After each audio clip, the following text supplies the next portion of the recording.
நமது உரிமையும் கடமையும் தற்போது தேர்தல் நடந்து முடியும் தருவாயில் உள்ளது.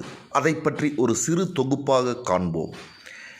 2024ஆம் ஆண்டு உலக தேர்தல் ஆண்டே என்றே சொல்லலாம். ஆம், 64 நாடுகளில் இந்த ஆண்டு தேர்தல் நடந்து வருகிறது. இது தவிர ஐரோப்பிய யூனியனுக்கான தேர்தலும் இந்த ஆண்டு நடக்கும். 22 நாடுகளில் வாக்களிப்பது கட்டாயம் என்று சட்டம் உள்ளது. ஆஸ்திரேலியாவில் வாக்களிக்கவில்லை என்றால் $20 அபராதம்.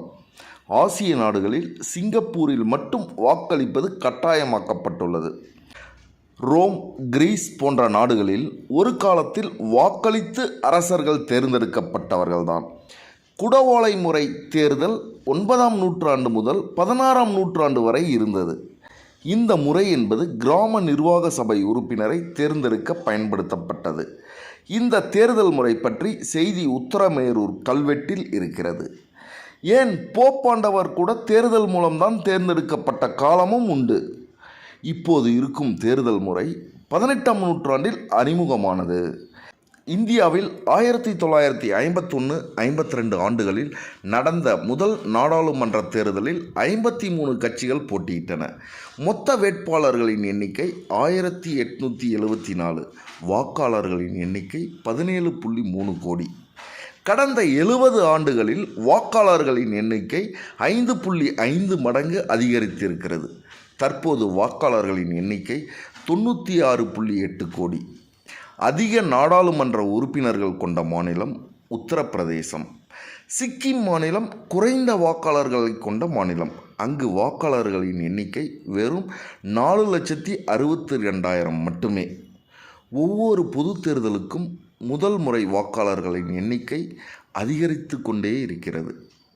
2019 தேர்தலில் 676 கட்சிகள் போட்டியிட்டன. அதில் 36 கட்சிகள் வெற்றி பெற்றன. இந்திய வாக்காளர்களின் எண்ணிக்கை அமெரிக்க மக்கள் தொகையை விட 3 மடங்கு அதிகம். இந்தியாவில் பிரிட்டிஷ் ஆட்சியில்தான் ராஜதானிகளுக்கு தேர்தல் நடத்தப்பட்டது. அவர்கள் பிரதமர் என்று அழைக்கப்பட்டார்கள். அப்பொழுது பட்டா இருக்கும் நபர்களுக்கு மட்டுமே வாக்குரிமை அளிக்கப்பட்டது.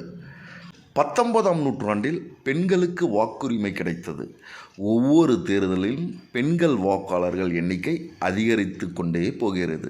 சென்ற தேர்தலை விட இந்த தேர்தலில் 9% பெண்கள் வாக்காளர்கள் கூடுதலாக உள்ளார்கள். ஆரம்ப காலகட்டத்தில் வாக்குப்பட்டி வைக்கப்பட்டது. இப்போது மின்னணு வாக்குப்பதிவு இயந்திரம் பயன்படுத்தப்படுகிறது.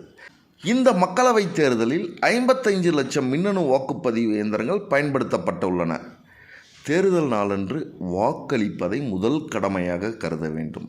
பல பேர் வாக்களிக்காததால் வாக்களிப்பவர்களின் விகிதம் குறைந்து விடுகிறது. நம் நாட்டில் 1952இல் நடந்த முதல் தேர்தலில் 45% பேர் வாக்களித்தனர்.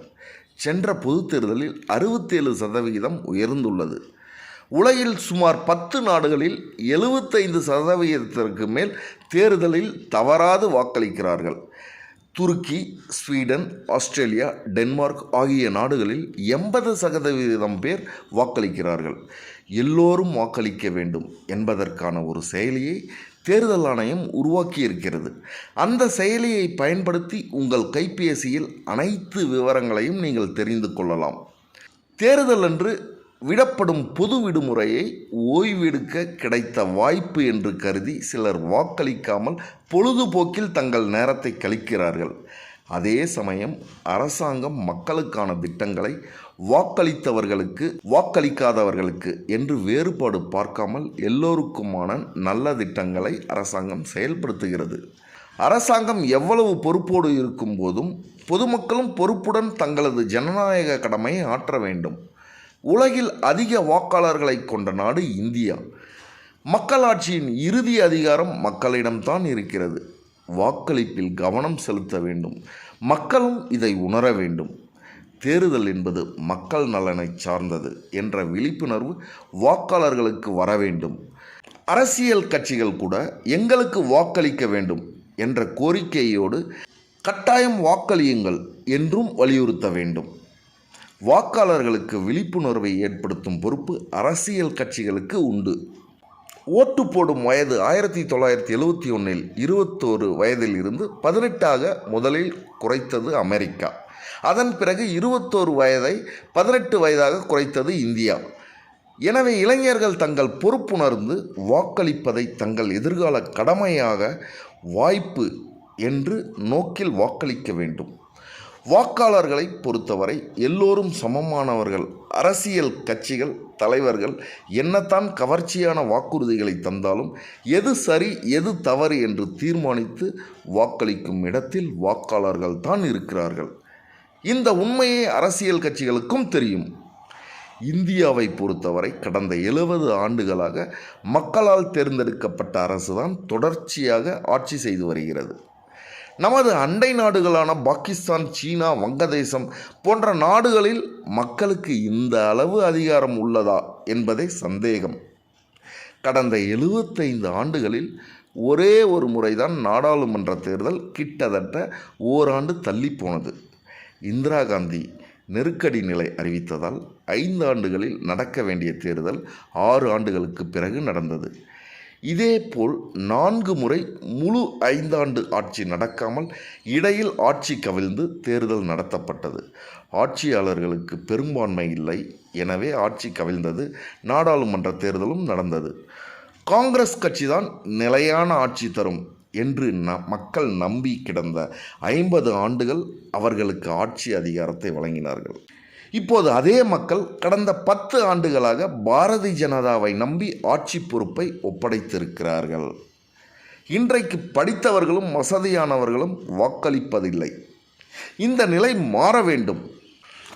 இதேபோல் வாக்குக்கு பணம் தரும் வழக்கம் கடந்த 30 ஆண்டுகளாகத்தான் இருக்கிறது. இதற்கு முன்பு இதே கட்சிகள் தான் ஆட்சியில் இருந்தார்கள். அப்போது பணம் தரும் வழக்கம் இல்லை. வாக்குக்கு பணம் தருவது நிறுத்தப்பட வேண்டும். கேரளா போன்ற மாநிலங்களில் இப்போதும் வாக்குக்கு பணம் தரும் வழக்கம் இல்லை. தேர்தல் செலவை கட்டுப்படுத்த சில நாடுகளில் அங்கீகரிக்கப்பட்ட அரசியல் கட்சிகளின் வேட்பாளர்களுக்கு அரசே பணம் வழங்குகிறது. இதை நம்முடைய நாடும் கருத்தில் கொள்ளலாம். தேர்தல் அறிக்கை திட்டங்களை சொல்லி வாக்கு கேட்க வேண்டும். அதே சமயம் தேர்தல் என்பது எந்த தலையீடும் இல்லாமல் பாரபட்சமின்றி நடக்க வேண்டும். இதை தேர்தல் ஆணையம் உறுதிப்படுத்த வேண்டும். அது ஆணையத்தின் கடமையும் கூட. நேர்மையாக தேர்தல் நடத்தப்பட்டால் அந்த நாட்டின் மரியாதையும் கௌரவமும் கிடைக்கும். தேர்தலில் வாக்களிப்பது நமது உரிமை, கடமை என்பது உணர்ந்து அனைவரும் கட்டாயம் வாக்களிக்க வேண்டும். தேர்தலில் வாக்களிப்பது நமது உரிமை, கடமை என்பது உணர்ந்து அனைவரும் கட்டாயம் வாக்களிக்க வேண்டும். என்னுடைய ஜனநாயக கடமையை நிறைவேற்றிவிட்டேன். நீங்கள் நிறைவேற்றிவிட்டீர்களா?